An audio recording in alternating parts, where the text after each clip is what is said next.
There's been another shooting at the U.S. Consulate in Toronto. Second shooting since March.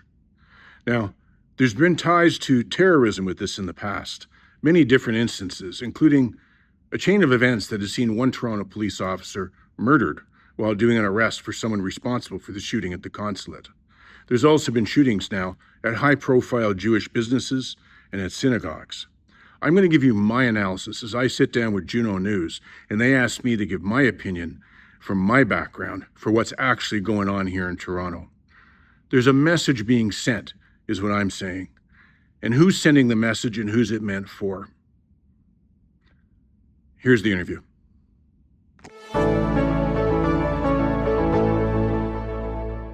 Police are investigating another shooting incident outside the U.S. consulate in Toronto. No injuries reported, but police say they heard the sound of gunfire at 4:46 a.m. local time near the consulate building at 360 University Avenue.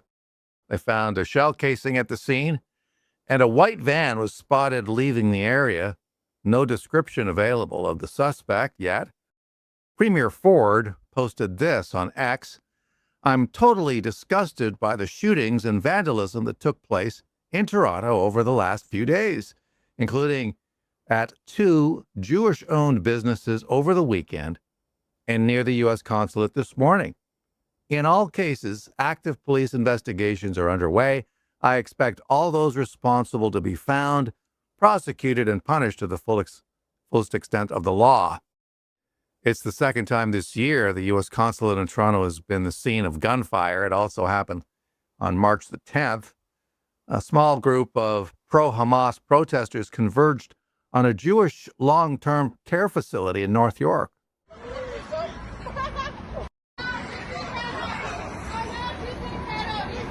You're the terrorist! You're the terrorist!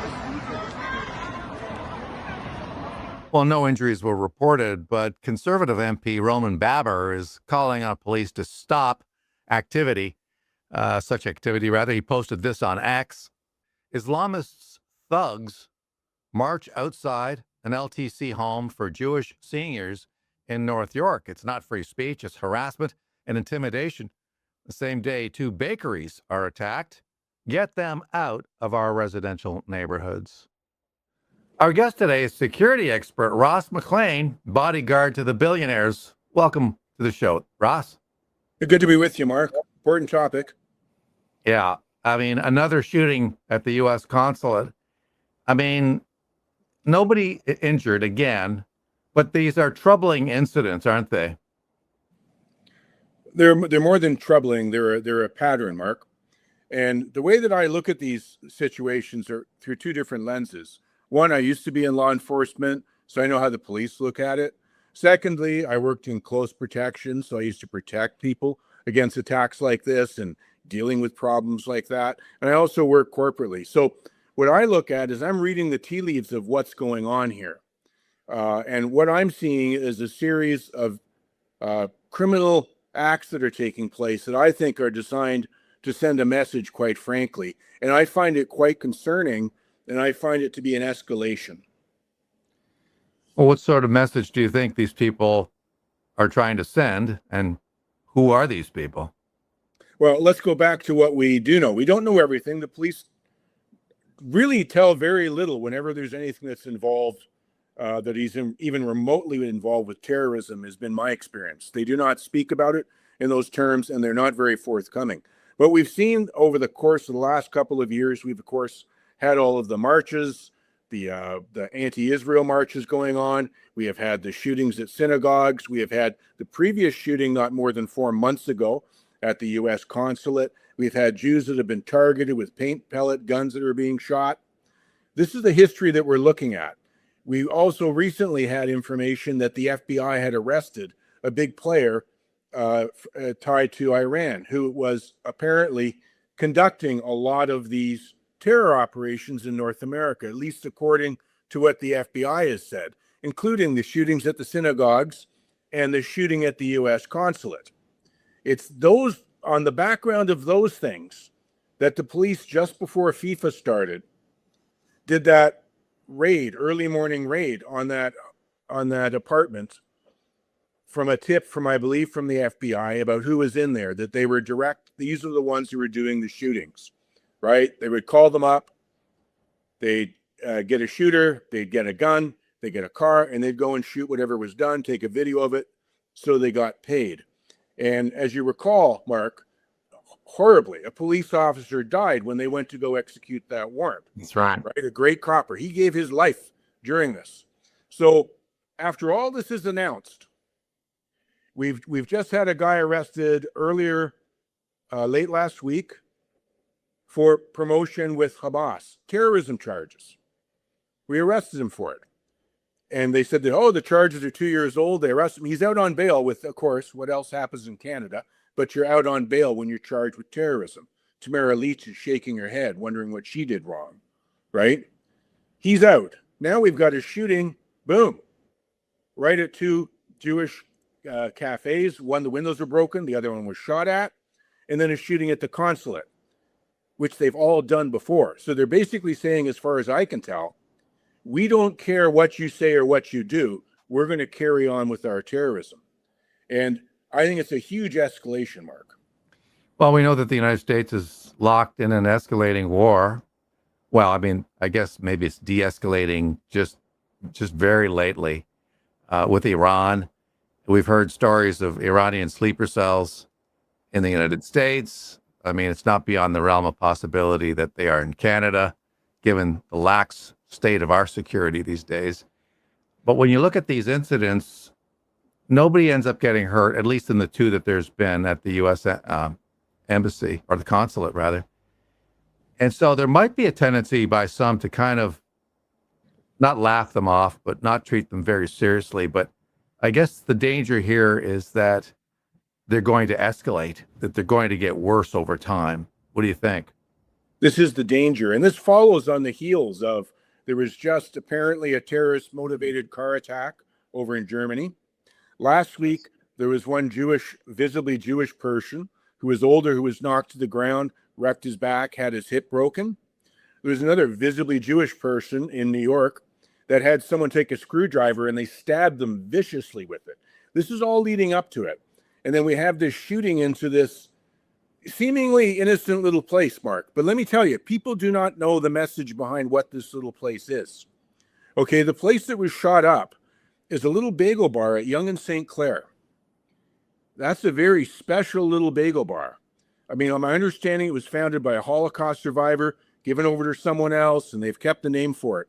But it is right next to the Toronto Lawn and Tennis Club, which is the one that sort of makes the Granite Club look like it's not worth very much, Mark. It's a very high-end club where people go. I know business people who've conducted business. That's a spot where very, very wealthy people go into that little bagel place, and they negotiate deals in there. You go in there, you could be sitting at a table. There might be close to $1 billion worth of people in that room with you. 200 million here, 300 million over there, 200 million over here. And they sit down in that little cafe and they meet and they do business deals. So the shots going into this particular spot, to me, seems like an escalation, and it's a message. And I'm seeing on social media today where some Jewish people in Toronto were saying, see, that's why we got to leave. We got to leave. It's like it's a real intimidation move at this point on Jewish people. It's a real intimidation move. And that's the escalation that I see. And I also see it being done right in the face of the police saying they're preventing it. Yeah, there was also the incident involving some pro-Hamas protesters who converged on a Jewish long-term care facility in North York. And there were no injuries. But again, it was an intimidation thing. And there was a conservative member of parliament, Roman Baber, who he's basically calling, look, we need police action here. He says, he posts this on X, Islamist thugs marched outside an LTC home for Jewish seniors in North York. It's not free speech, it's harassment and intimidation. The same day, 2 bakeries are attacked. And get them out of our residential neighborhoods. So here it is, more pressure being put on the police. I mean, from their vantage point, Do you think that they are not doing enough, or that they are being prevented from doing any more than they have done? What do you suppose is the mentality there? I don't exactly know how I'm supposed to answer that one, Mark, because it's not a win-win for me in answering that. But I will say this, and I posted this on my X account. The police can absolutely, in my opinion, arrest themselves out of all of those protests that are going on. They can arrest and lay charges. They don't do it. They don't do it. They've been asked to do it by the Solicitor General twice in writing. They've been asked to do it by prominent members of the Jewish community. They've been asked to do it by the Israeli ambassador to Canada. There was also a letter signed by, I think, 50 or 100 very high-profile Canadian business people saying we have to start dealing with this. And all I can tell you is I'm not seeing any action. And the police that I used to work for and the police that I knew, when someone was committing crime in their area or doing things to ruin things in that area, they would find a way to deal with them. They wouldn't just kind of go, it's a gun discharge. Well, we'll keep an eye next time. Or, we even had that same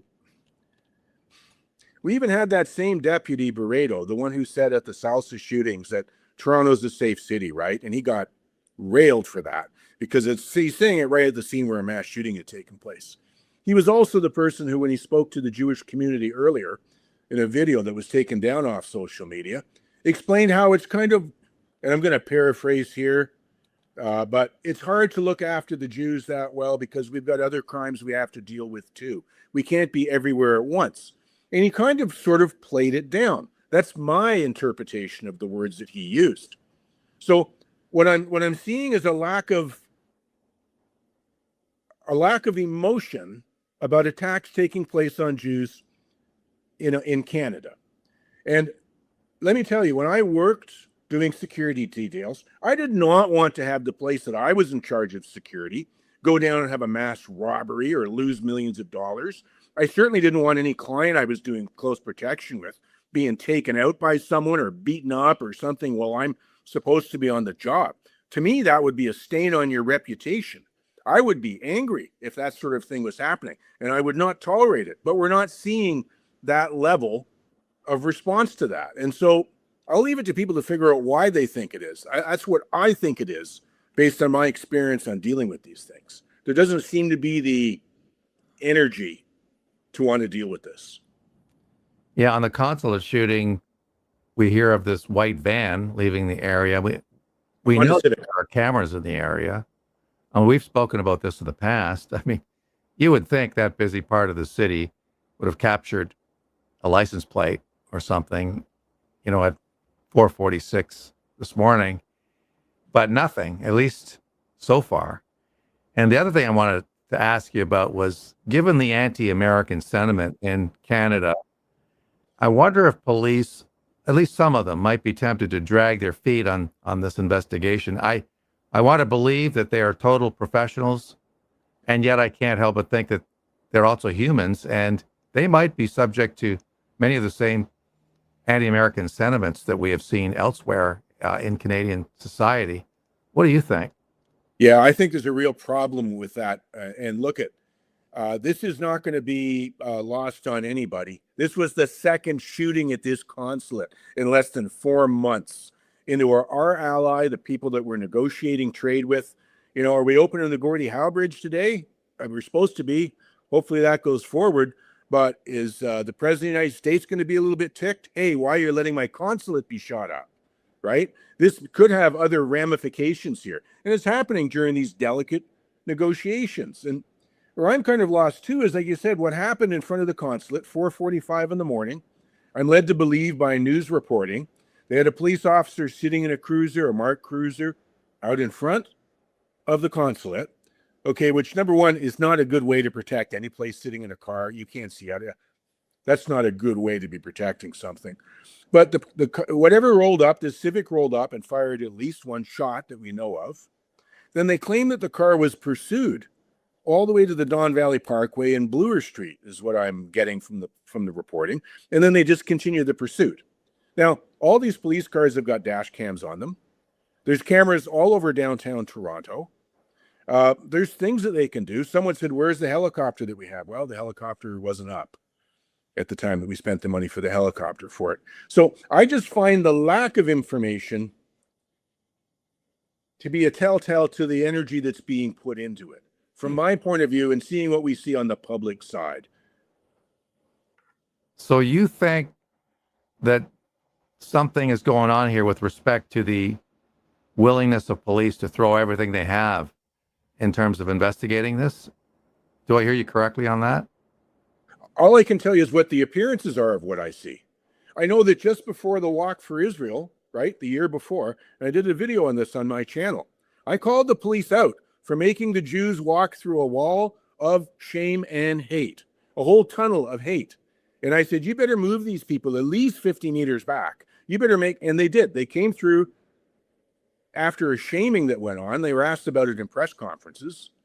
Then they did something. So I'm just judging them by their actions. And I'm not seeing a whole lot of actions. Now, they can say that, well, you don't know, Ross, it's going on behind the scenes, this, that, and it. Okay, I'm fine with that. But you'd expect that would be producing some results at a certain point. And we haven't seen results. I have seen Jews today saying they're looking at leaving Canada. They're looking at leaving Toronto because they don't feel safe here. Let me remind you, Jewish children's schools were also shot up before in all this. So when I see them coming back and hitting the two places they just hit before after the police claim they're on top of this game, to me, I see that as a complete sign of disrespect that they don't expect they're going to get caught. I mean, a Honda Civic to outrun, I guess, whatever police cars we've got.